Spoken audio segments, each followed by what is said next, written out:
আজ বিজয়ের দিন।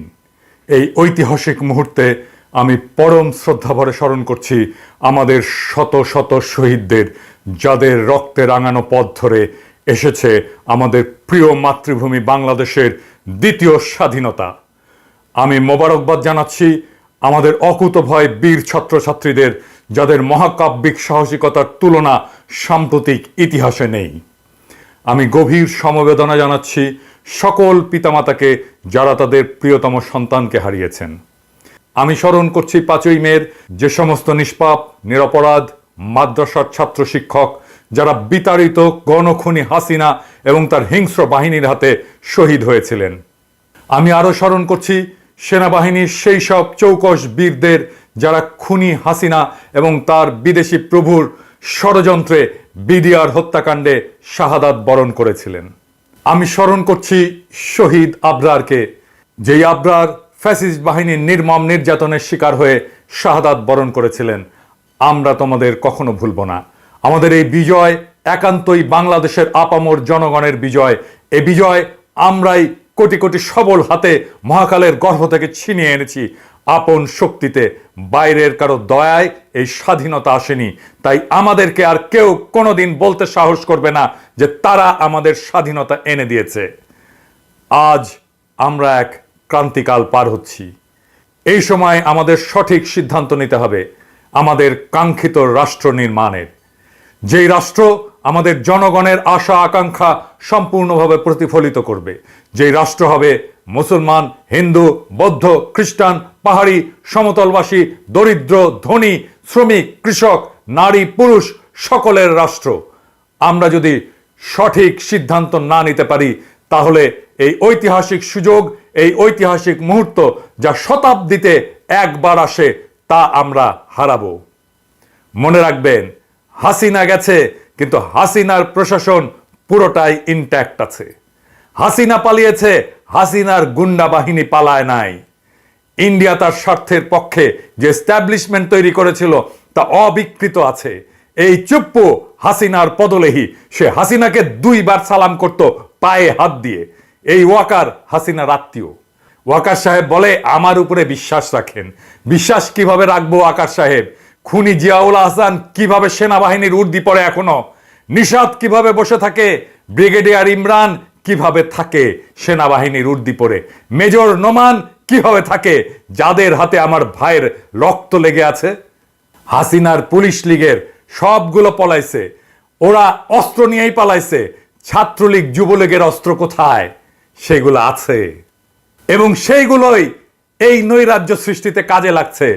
আমাদের সর্বপ্রথম কাজ হচ্ছে বিপুল দ্রুততার সাথে আইন শৃঙ্খলা পরিস্থিতি স্বাভাবিক করা। দেশে অস্থিতিশীলতা সৃষ্টি হলে পরাজিত শক্তি এবং সুযোগ সন্ধানী দেশি বিদেশি শক্তি আমাদের মহান বিজয় ছিনিয়ে নেওয়ার অপচেষ্টা করবে। আমি বুঝতে পারি যে দীর্ঘ 1.5 দশক ধরে খুনি হাসিনা, তার ক্রিমিনাল বাহিনীরা যে চরম অত্যাচার করেছে, তার ভিকটিমরা ইনসাফ চাইবেন।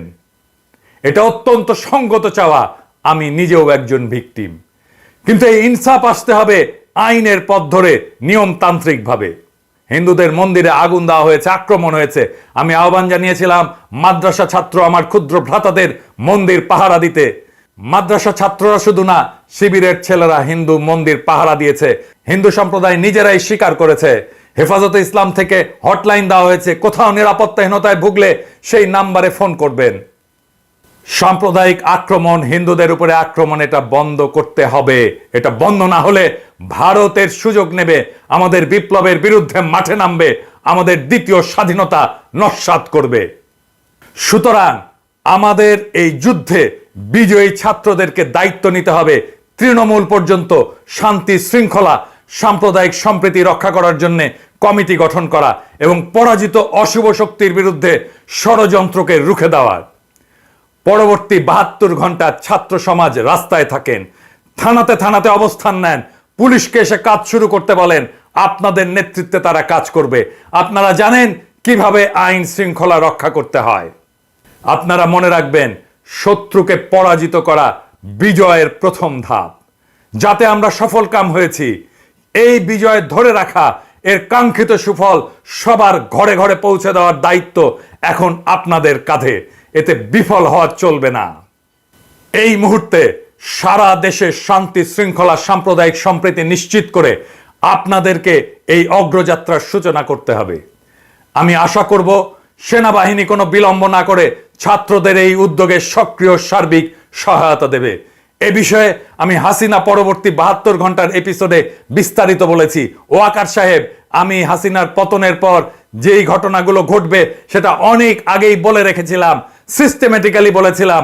আপনি এটা দেখবেন টাইম করে, সে অনুযায়ী ব্যবস্থা নেবেন। আমি আপনার কাজ অনেকটাই আগায় দিয়ে রাখছি।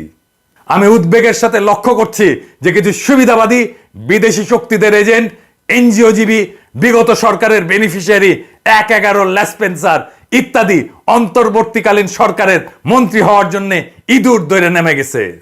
এই সব অপচেষ্টা রুখে দেওয়া হবে। একই সাথে আমি গভীর হতাশা প্রকাশ করছি যে কিছু রাজনৈতিক দলের নেতৃবৃন্দ তাদের দলীয় স্বার্থ হাসিল করার উদ্দেশ্যে পরাজিত অপশক্তির পদলেহী কুকুর সুপ্পুর চায়ের দোকানে বঙ্গভবনে গিয়েছিলেন। আমি তাদের ছাত্র আন্দোলনকে হাইজ্যাক করার কুৎসিত প্রচেষ্টাকে তীব্র নিন্দা জানাই। চুপ্পু আপনাদের কাছে আসবে, চুপ্পুর কাছে আপনারা যাবেন না। আপনারা জনতা, জনতার হাতে ক্ষমতা, চুপ্পু কেউ না। আমি মনে করি অন্তর্বর্তীকালীন সরকারের রূপরেখা এবং তার গঠনের একমাত্র হকদার হচ্ছে আন্দোলনকারী ছাত্র জনতা, তাদের পক্ষে তাদের সমন্বয়কগণ এবং সেই সাথে শহীদ পরিবারের সদস্যগণ এই কাজের হকদার। আমি সমন্বয়কদের আহ্বান জানাবো, যথাশীঘ্রই আপনারা শহীদ পরিবারের সদস্যদের সাথে ডায়ালগে বসে অন্তর্বর্তীকালীন সরকারের রূপরেখা এবং এর গঠন সম্পর্কে আপনাদের মতামত চূড়ান্ত করবেন। আপনাদের সুপারিশই হবে পরবর্তী অন্তর্বর্তীকালীন সরকার গঠনের একমাত্র ভিত্তি। আমরা জানতে পেরেছি কোন কোন স্বার্থান্বেষী মহল, কুচক্রী মহল সমন্বয়কদের নাকি চাপ দিচ্ছে অতি অল্প সময়ের মধ্যে অন্তর্বর্তীকালীন সরকারের বিষয়ে আপনাদের মতামত জানাতে।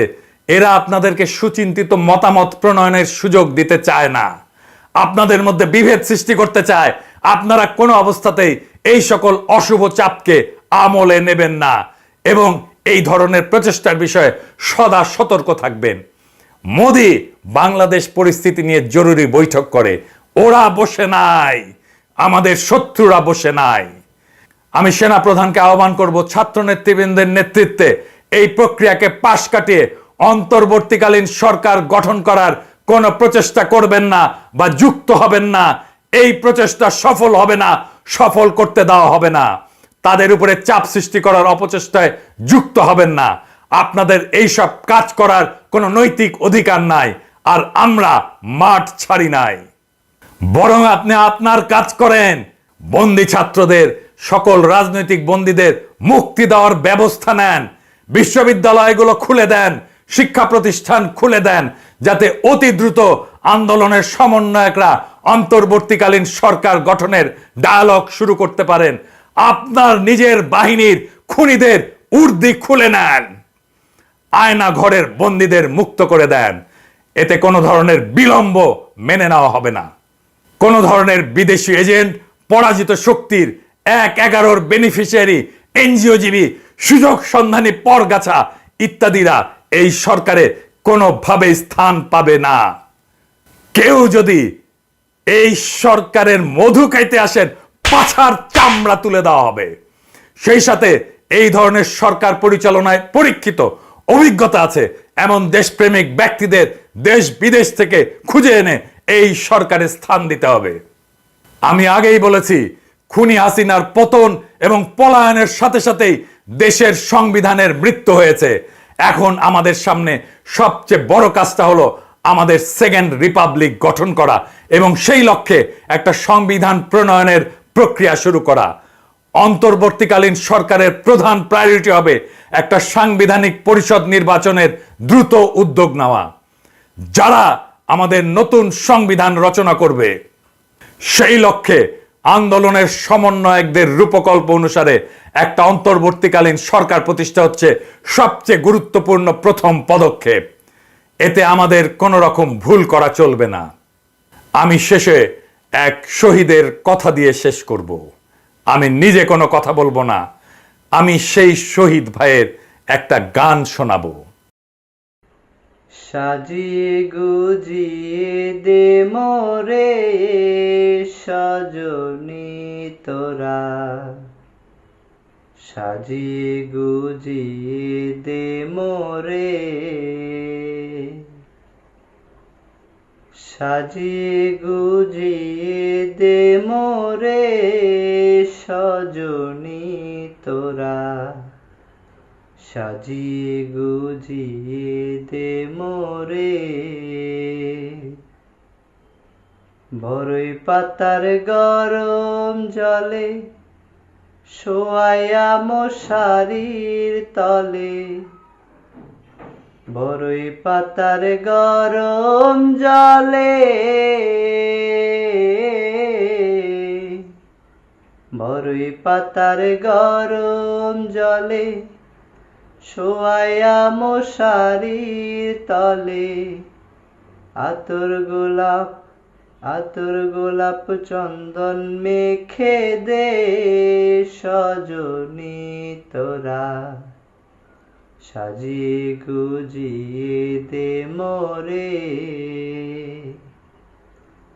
সাজিয়ে গুজিয়ে দে মোরে সজনী তোরা, সাজিয়ে গুজিয়ে দে মোরে।